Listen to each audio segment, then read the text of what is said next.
오늘은 물질의 특성, 밀도 공부해 보도록 하겠습니다. 자, 밀도는요, 얼만큼 이 물질이 같은 부피 안에 입자가 빽빽하게 들어차 있느냐, 밀집된 정도를 얘기를 하는 거죠. 자, 그래서 예를 들어가지고 이런 부피에 상자가 있어. 요만큼 상자에 꽉 차게 쇠구슬이 들어있어. 예를 들어서. 그 다음에 똑같은 박스 상자야, 크기가. 이 상자에 꽉 들어차게 스타이로폼 구슬이 들어있어. 이해되세요? 자, 이 박스를 물에 던졌을 때 누가 뜰 것 같아? 스타이로폼이 뜨고 쇠구슬은 가라앉겠죠? 자, 밀도라는 것은 어떤 공간, 물질이 차지하는 공간을 부피라고 하겠죠? 이 상자라고 볼 수 있겠죠? 이 종이 상자 안에, 자, 그때 요 안에 들어있는 물질의 질량이 되겠죠? 부피분의 질량 했을 때 부피분의 질량이 큰 것은 바로 누구라는 거야? 질량이 더 큰 쇠구슬이라는 거예요. 부피는 달라도 질량은 다를 수가 있다는 거죠.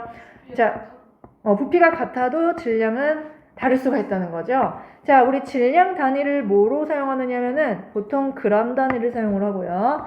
부피 단위를 뭘 사용하느냐면은 우리가 보통 밀리리터 단위를 사용을 하기도 하고, 요거랑 같은 단위가 우리 요 길이 단위를 뭐 센티미터라고 하면은 우리 부피 구하는 공식이 어떻게 돼요? 자, 가로 곱하기 세로 곱하기 높이가 되죠. 그렇죠. 센티미터 세제곱이 부피 단위가 될 수 있겠죠. 세제곱 센티미터가. 자, 그래서 우리가 단위 같은 경우는요, 그램 퍼 밀리리터를 사용하거나 또는 어떤 단위를 사용해? 그램 퍼 세제곱 센티미터. 요것도 같은 단위예요. 둘이 다 같은 단위입니다. 그러니까 무슨 말이냐? 1g 퍼 밀리리터는 1g 퍼 세제곱 센티미터랑 같은 단위다 이 말이에요. 그 다음에 우리가 질량 단위를 킬로그램 단위로 할 수 있고, 그 다음에 우리가 부피 구할 때 길이 단위를 미터 단위로 하면 세제곱미터도 될 수가 있겠죠. 자, 요런 단위가 있는데 보통은 어떤 단위가 문제에서 나온다? 요 두 단위가 문제에서 자주 나오니까 알아두시면 되겠고요. 자, 그 다음에 넘어가셔서, 자, 밀도는 물질의 특성입니다. 이것 또한 물질의 특성이기 때문에 양에 관계없이 그 값이 항상 일정합니다. 자, 그 다음에 우리 밀도에 관련된 부피는 물질이 차지하는 공간의 크기입니다. 그래서 이 부피를 나타내는 단위는 아까 말씀드렸듯이 뭐 밀리리터도 있고요, 세제곱 센티미터도 있고요, 그 다음에 리터 단위도 있습니다. 리터 단위도 있고요. 그때 밀리리터와 세제곱 센티미터는 같은 단위입니다. 그리고 여기 뭐 또 추가로 써보면은 세제곱 미터도 있겠죠. 이런 단위들이 있고요. 그 다음에 우리가 알아야 될 게 1리터는 몇 밀리리터인가요? 1000ml죠. 그러면 몇 세제곱 센티미터인가요? 밀리리터와 세제곱 센티미터가 같으니까 1000세제곱 센티미터도 같은 단위이겠죠. 자, 이렇게 써주시고, 그러면 우리가 부피를 측정하는 기구는요, 자, 요렇게 부피 눈금이 그려져 있는 요러한 눈금 실린더, 그쵸? 그리고 우리가 액체의 부피를 재는 피펫이 있습니다. 피펫은 요렇게 깃다랗게 생겼죠. 요렇게 깃다랗게 생겨가지고 요렇게 눈금이 있죠. 그쵸? 이런 피펫이 있고요. 자, 우리 눈금 실린더를 읽는 방법 보시겠습니다. 자, 눈금 실린더를 읽을 때 사실 보면은 액체가 눈금 실린더에 들어있을 때 이 용기 벽면에 살짝 위로 살짝 이렇게 말려 올라가 있어요. 완전히 반듯하게 일자로 되어 있는 게 아니라 이렇게 살짝 용기 벽면에 액체가 부착이 되면서 살짝 위에까지 올라가 있는데, 그러면은 우리가 어느 부분의 눈금을 읽어주어야 할까요? 어디를 읽어줘야 됩니까? 그러니까 여기를 눈금으로 읽어줘야 돼요? 아니면은 여기를 읽어줘야 돼요? 아래로 읽어줘야 돼요. 그렇기 때문에 무슨 말이냐? 내 눈을 어떻게 한다? 이 액체 표면에, 수평면에 눈을 향하게 해가지고 요 부분으로 읽어줘야 됩니다. 자, 다시 한번 우리가 써보면은 눈의 높이가 뭐와 같게 액체 표면과 뭐가 되게 수평이 되게 하여서 읽어주고요. 자, 최소 눈금의 10분의 1 단위까지 어림하여 읽습니다. 이게 무슨 말이냐? 자, 일단 요 그림 보시면은 얘는요, 이 부분을 읽어줘야 되잖아. 자, 여기가 55고, 그럼 55보다 한 눈금 위니까 56인데, 우리가 지금 보니까 1의 단위가 최소 단위잖아. 하지만 우리가 그 단위의 10분의 1인 소수점 아래 첫째 자리까지는 어림하여 읽어주는데 얘는 56.0이 되겠죠. 그러니까. 자, 그런데 이런 거는 그냥 56.0으로 읽어주면 되는데 요런 경우는 어떻게 하느냐 이 말이야. 자, 요런 경우를 보니까 일단 여기를 읽어줘야 돼. 여기를 읽어줘야 되는데 지금 보니까 눈금과 눈금 사이에 있다. 자, 여기가 35가 되겠고 그러면은 31, 32, 33과 34의 사이에 있다. 그러면은 약 중간에 있다라고 우리가 볼 수가 있죠. 딱 중간이니까 33.5 소수점 첫째 자리까지 눈금은 없지만 최소 눈금의 10분의 1 단위까지 어림해서 읽습니다. 아시겠습니까? 네. 자, 그 다음에 넘어갈게요. 그 다음에 우리 밀도에 관련된 것도 뭐가 있어요? 질량이 있죠. 질량은 물질의 고유한 양을 의미하는데요. 자, 얘는요, 질량은요, 측정하는 장소라든지 물질의 상태가 변한다고 해도 변하지 않는 값입니다. 자, 그러니까 이게 무슨 말이야? 장소에 따라서 변하지 않는다라는 게 무슨 말이야? 우리가 윗접시 저울이 있어요. 자, 윗접시 저울이 있는데 우리가 어떤 물체가 있어요. 사과가 있다 칩시다. 이 사과의 질량을 재기 위해서는 우리가 자, 추 있죠? 질량 추 있죠? 뭐 예를 들어서 뭐 1g짜리 그 다음에 뭐 5g짜리 이런 추를 이용해서 이 윗접시 저울이 양팔 저울이 이렇게 수평이 될 때까지 이렇게 우리가 질량 분동을 올려놓았습니다. 자, 그랬을 때 수평이 될 때 1g짜리랑 5g짜리를 올려놓았기 때문에 이 사과의 질량은 6g이라고 볼 수가 있겠죠. 자, 근데 이것은 지구에서 측정을 하든지 높은 산에서 측정을 하든지 달에서 측정을 하든지 수평이 될 때 올려준 우리가 이 질량 자체는 변하지 않겠죠. 일정하다라는 거야. 질량은요. 상태가 변한다라고 했을 때도 질량은 변하지가 않습니다. 자, 예를 들어가지고 얼음이 녹아서 물이 됐다라고 하는데 얼음에 있는 H2O 분자가 개수가 일정하죠? 그쵸? 일정합니다. 자, 그래서 이 입자 배열이 변하는 거지. 입자 배열이 변하는 거지. 어때요? 입자의 개수와 입자의 질량은 똑같습니다. 그렇죠? 상태가 변한다고 해도 질량은 변하지 않습니다. 질량을 나타내는 단위는요. 미리그램, 그램, 킬로그램이 있습니다. 자, 참고로 우리 1g은 1kg부터 하자. 1kg은 몇 g입니까? 1000g이에요. 자, 그러면 1g은 몇 mg일까요? 우리 1리터는 1000ml였죠? 1000ml였죠? 얘도 1000mg입니다. 그러니까 여기에다가 1000배를 곱해야 돼. 얘도 같은 단위가 되려면 1000배를 곱해야 돼. 같은 값이 되는 거죠. 이해되실까요? 자, 그래서 제일 작은 단위가 미리그램 단위네요. 그죠?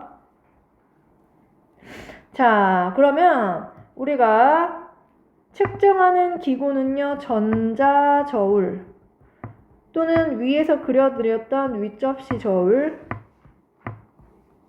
또 아니면은 뭐 양팔 저울 같은 것도 있죠. 이렇게 양팔 저울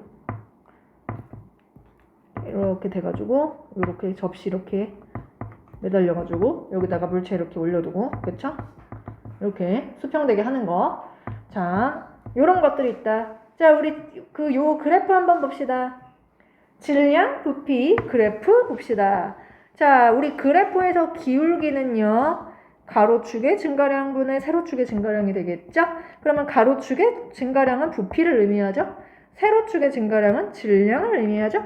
기울기는 뭐다? 부피분의 질량이다. 이거 뭐야? 부피분의 질량이니까 결국 이 그래프의 기울기가 의미하는 게 뭐야? 밀도가 됩니다. 이해되시죠? 자, 그러면은 이 그래프의 기울기가 이렇게 커질수록 밀도가 더 크다라는 것을 알 수가 있겠죠? 이해되시나요? 자, 그러면은 여기서 같은 물질이 딱 봐도 누구야? 기울기가 같은 두 물질이 누구가 있어, 지금? 그렇죠. 자, 여기에서 우리가 지금 요 A와 B는 기울기, 즉 밀도가 같은 물질이고요. 밀도를 비교한다면 A와 B는 밀도가 같고 C는 기울기가 얘네들보다 작기 때문에 밀도가 더 낮은 물질입니다. 이해되시죠? 자, 우리 요 그림 한번 봅시다. 자, 우리 밀도가 클수록 아래로 무거우니까 가라앉고요. 밀도가 낮을수록 상대적으로 위로 떠오르게 됩니다. 자, 그러면은 여기서 우리가 밀도가 높으면 뭐 한다고요? 자, 아래로 가라앉습니다. 자, 그러면 여기서 누가 제일 아래 있는 애예요? 돌이 제일 아래 있는 애죠? 돌이 아래 있으니까 돌의 밀도가 제일 큽니다. 그 다음에 누구야? 글리세린이죠. 글리세린 액체. 그 다음이 물이네요. 자, 그 다음이 이 플라스틱 같은 경우는 물이랑 식용유 사이에 있어. 중간이죠? 그래서 물 다음에 이제 플라스틱. 그 다음에 식용유. 제일 위에 있는 게 나무네요. 그쵸? 요렇게 써봤습니다. 되셨어요? 자,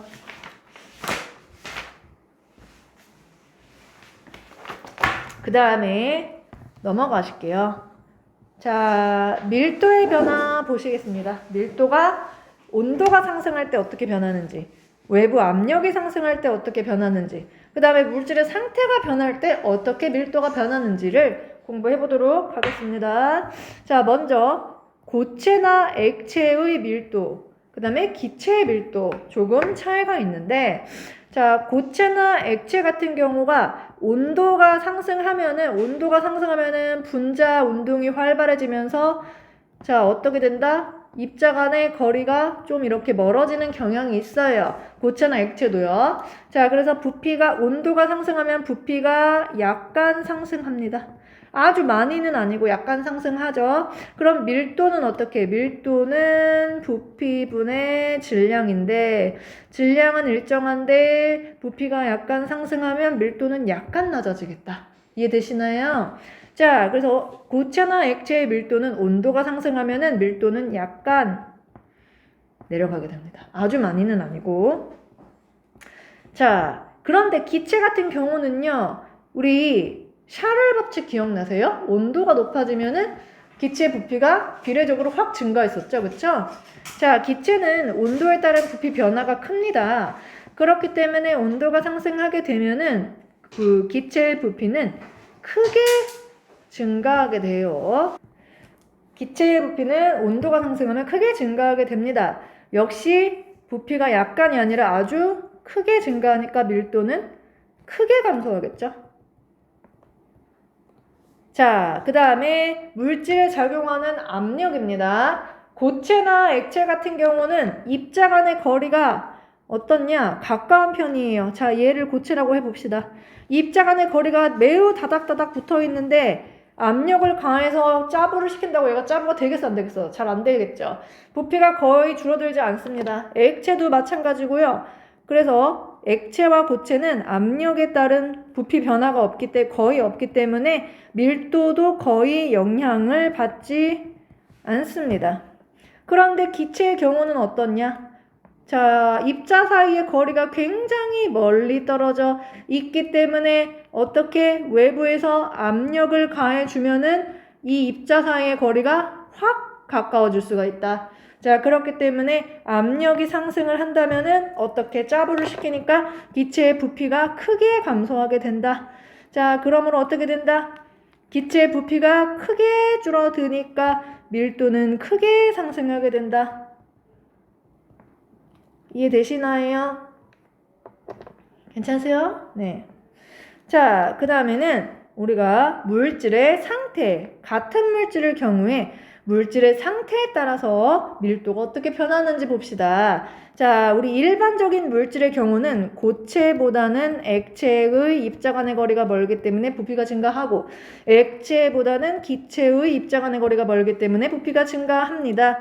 그런데 부피와 밀도는 서로 반대죠. 그쵸? 부피 분의 질량이니까 부피가 큰 애는 밀도가 작습니다. 그러면 거꾸로 밀도가 큰 애는 누가? 고체가 크고 그 다음에 액체, 기체의 밀도가 가장 낮습니다. 그런데 이거는 일반적인 물질의 경우고 예외인 물질이 있어요. 그것은 바로 물입니다. 물의 경우는요. 얼음이 얘가 고체잖아. 물이 액체잖아. 원래는 액체 부피가 고체 부피보다 더 크지만 물의 경우는 예외적으로 얼음의 구조의 육각형 모양의 그 결정 구조를 이루면서 가운데 빈 공간이 있기 때문에 오히려 얼음의 부피가 물의 부피보다 크다라고 얘기를 했습니다. 그러므로 밀도는 부피가 큰 얼음이 물보다 더 낮습니다. 자, 물이 더 크겠죠, 밀도는요. 그러므로 얼음이 물 위에 뜨는 현상이 나타나겠죠? 괜찮으세요? 네. 졸리세요? 네. 자, 그 다음에 우리 그러면 혼합물의 밀도 한번 또 봅시다. 혼합물. 자, 우리 혼합물의 밀도는 성분 물질, 내가 혼합해주는 그 성분 물질이 있을 거 아닙니까? 그 성분 물질을 혼합하는 비율에 따라서 밀도가 달라질 수가 있어요. 자, 달걀을요, 물에다가 넣었는데 달걀이 바닥에 가라앉았어요.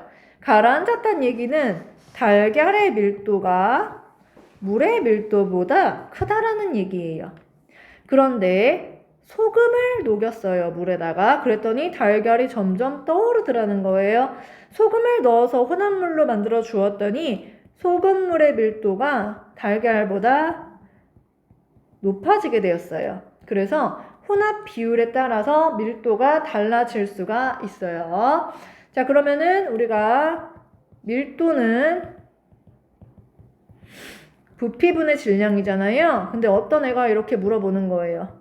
선생님, 소금을 이렇게 넣으면은요, 물의 부피도 늘어나고 질량도 늘어나니까 밀도에 별다른 차이가 없는 거 아니에요? 이렇게 얘기할 수도 있겠죠.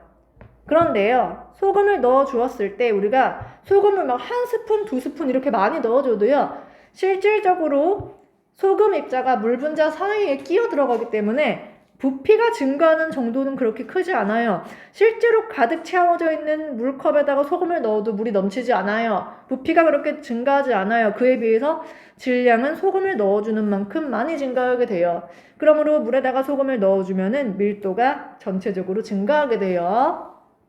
자, 그래서 소금물의 밀도가 증가하니까 달걀보다 밀도가 커서 달걀이 소금물에 뜨더라. 자, 우리 밀도와 관련된 생활 속의 현상의 예를 한번 볼게요.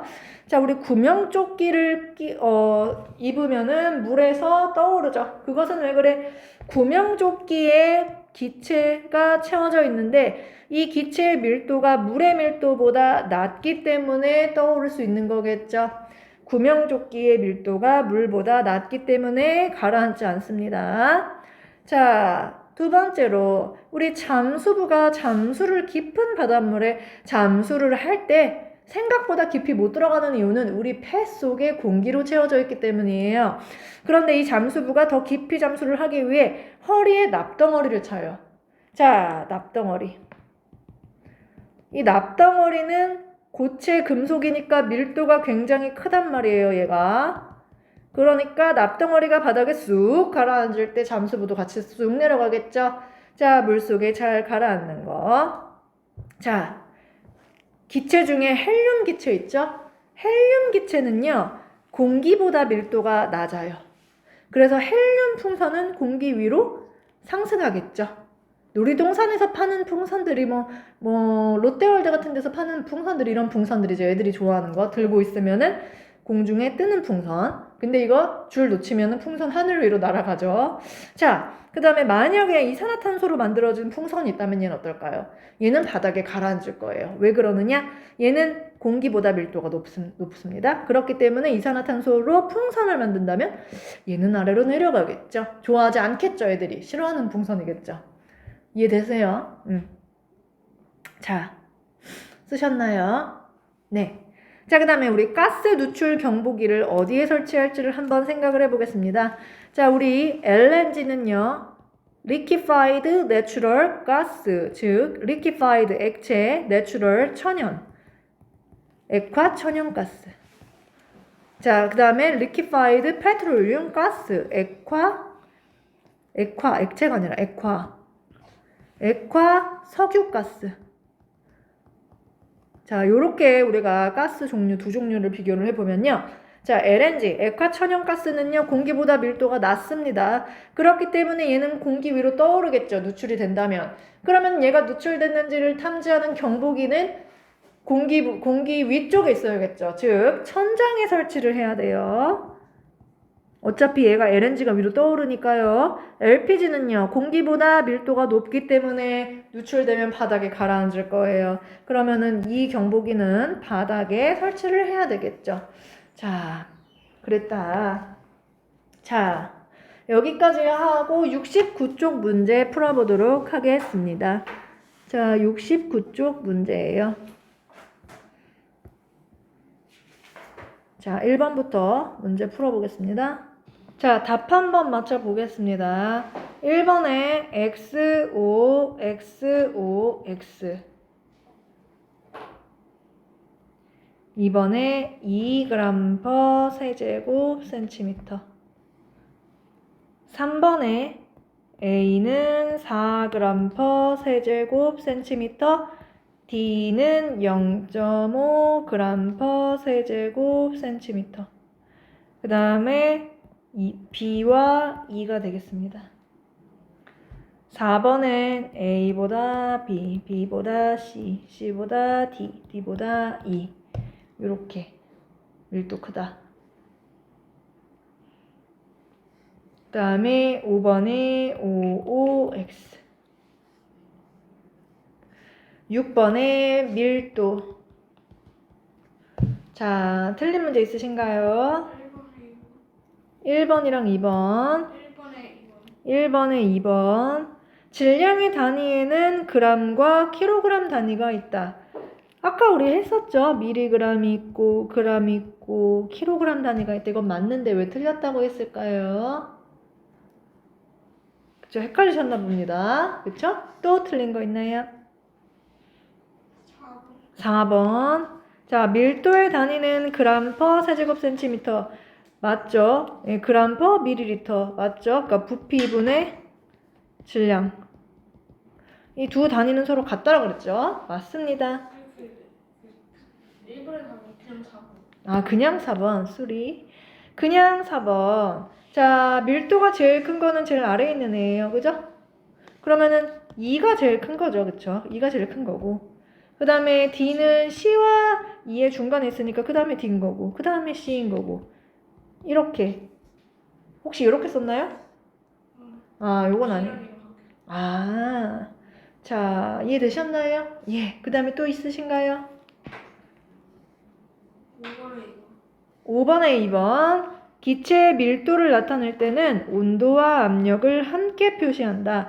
아까 전에 우리가 기체의 경우는 밀도가, 기체의 경우는 부피에 따라서, 그리고 온도에 따라서, 온도가 올라가면은 어떻게 된다 그랬어? 기체의 부피가 확 증가하기 때문에 밀도가 확 줄어든다 그랬고, 그 다음에 외부에서 눌러주는 압력이 증가하면은 기체의 경우는 부피가 확 줄어들기 때문에 밀도가 또 확 증가한다 그랬죠? 즉 온도나 압력의 영향을 많이 받기 때문에 기체는 온도나 압력을 함께 표시해 줘야 된다. 밀도를 쓸 때는.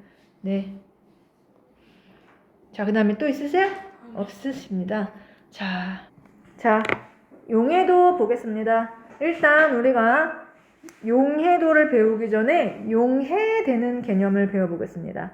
자, 일단 우리가 용어부터 아셔야 되는데, 용해가 된다라는 거는 서로 다른 두 물질이 섞이는 걸 얘기하는 건데요. 자, 그때 우리가 설탕을 물에다가 넣어서 설탕물을 만든다라고 생각을 해봅시다.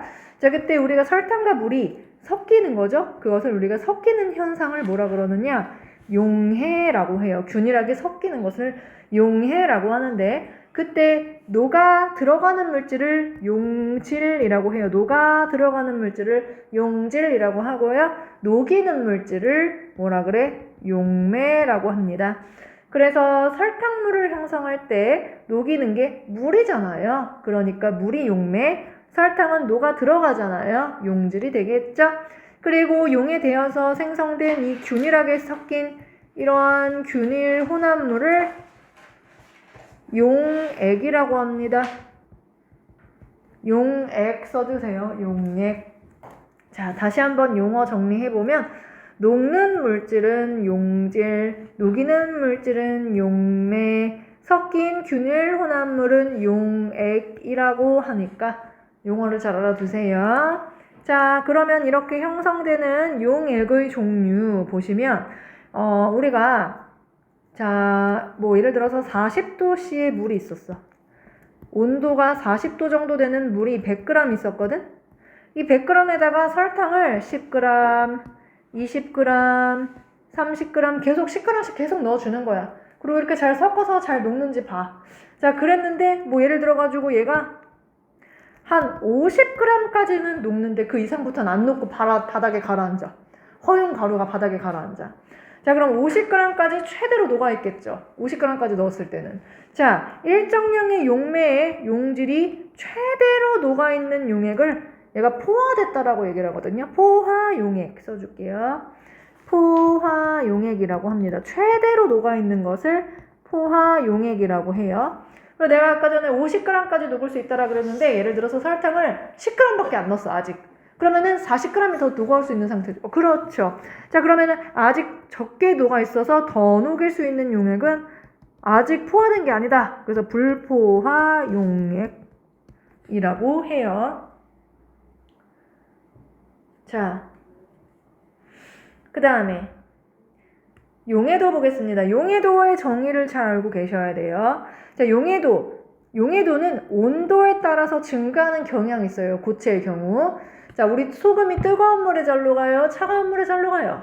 뜨거운 물. 일반적인 고체 물질의 경우는 온도가 올라갈수록, 자, 이거 지금 고체의 경우예요. 이거는 고체 물질. 온도가 올라갈수록 용해도가 증가하는 경향이 있거든요.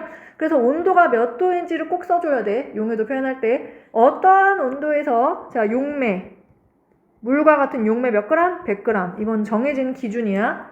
용해도는 용매 100g 기준이야. 용매 100g에 최대로 녹을 수 있는 용질의 그람 수를 용해도라고 하고 단위는 없어요. 그게 무슨 말이냐? 예를 들어서 40도씨 물 100g에 예를 들어서 소금이 30g이 최대로 녹았다. 그러면 소금의 40도에서 용해도는 몇이야? 용해도는 30이야. 이렇게 표현할 수 있어. 단위는 없어. 이해되실까요? 이게 용해도예요. 자, 그러면 우리가 용해도는 일정한 온도라고 하여도 같은 용매, 예를 들면 물이죠. 자, 이런 같은 용매에서 녹는 용해도는 물질마다 달라요. 일단 온도가 일정하다고 가정했을 때 물질마다 용해도가 다르기 때문에 용해도는 물질의 특성이에요. 자, 다시 한번 보시면 여기서 보시면 이게 용해도, 고체의 용해도 곡선이거든요. 지금 보시면은 온도를 뭐 예를 들어서 60도로 일정하게 잡았다라고 해. 60도로 잡았다. 자, 그랬을 때 어떻게 됩니까? 지금 보시면 질산나트륨, 질산칼륨, 염화칼륨, 황산구리, 염화나트륨 용해도 값이 다 다르죠. 온도가 같아도. 자, 그렇기 때문에 우리가 이 용해도는 물질마다 다른 물질의 특성이다라는 것을 알 수가 있죠. 자, 그 다음에 여기 우리 옆에 그림 한번 그래프 보시고, 자, 이 그래프는 온도에 따른 용해도 곡선이에요. 자, 그때 우리가 요 용해도 곡선이 의미하는 것이 뭐냐면은, 만약에 20도에서 어떤 물질의 용해도가 30이야. 그러면은 여기다 점을 찍는 거야. 해당 온도에서 용해도 값을 점을 찍는 거야. 이렇게 점을 딱 찍어가지고 쫙 연결한 거야. 그렇다는 얘기는 이 곡선상에 있는 상태는 바로 무슨 상태다란 얘기야? 최대로 녹아있는 상태, 포화 상태란 얘기야. 자, 이 그래프에 있으면 포화 상태고, 자, 그런데 이 그래프보다 더 위에 있으면 무슨 상태야? 과포화 상태인데, 이거는 사실 이 용어는 빠졌어, 교과서에서. 근데 과포화 상태라고 얘기를 해. 근데 이게 굉장히 불안정한 상태이기 때문에 조금만 충격을 주어도 쉽게 얘가 녹지 않고 바닥에 가라앉아. 다시 포화 상태로 되돌아와요. 자, 그래서 존재하기가 어렵죠, 이런 상태로는. 자, 그리고 우리가 그러면은 요 그래프보다 아래에 있는 영역은 무슨 상태일까? 예를 들어서 20도에서 용해도가 10이라고 합시다. 아이고. 근데 현재 8이야. 현재 들어있는 질량이 8이야, 용질의 질량이. 그러면은 무슨 상태인 거야? 불포화 상태인 거지. 원래 10g 녹을 수 있는데 2g 더 8g밖에 안 녹아서 2g이 더 녹을 수 있는 불포화 상태인 거지. 그렇기 때문에 이 그래프 아래 영역에 있으면은 무슨 상태다? 불포화 상태다. 이 그래프 상에 있으면 무슨 상태다? 포화 상태다라는 것을 알 수가 있어요. 자, 고체의 용해도 우리가 이렇게 그래프로 보았죠? 자, 우리 여기 이 용해도는요, 물론 물질의 특성이기 때문에 용질이 어떤지, 용질의 종류에 따라 달라진다고 요 그래프 보고 말씀드렸어요. 그리고요, 녹이는 물질, 용매가 물이냐, 에탄올이냐, 용매, 녹이는 물질의 종류에 따라서도 당연히 녹을 수 있는 질량이 달라지겠죠? 자, 용매 종류에 따라서도 달라지고요. 아까 말씀드렸듯이 일반적으로 온도가 높아질수록 용해도가 증가하는 경향이 있다고 했기 때문에 온도에 따라서도 달라질 수가 있어요. 자, 되셨죠? 자, 고체의 용해도는 대부분 온도가 높을수록 증가하는 경향이 있고요. 그렇지만 압력의 영향은 받지 않습니다. 거의 없습니다. 자, 하지만 뒤에 배우시겠지만 기체가 액체에 녹아 들어가는 경우 있죠? 예를 들어서 탄산음료에서 이산화탄소 기체가 물에 녹는 거. 자, 기체가 액체에 녹아 들어가는 것은 압력의 영향을 받습니다. 참고로 이따가 나올 거고요. 자, 우리 용해도 곡선상의 점은 그 온도에서의 무슨 용액이다? 포화 용액이다.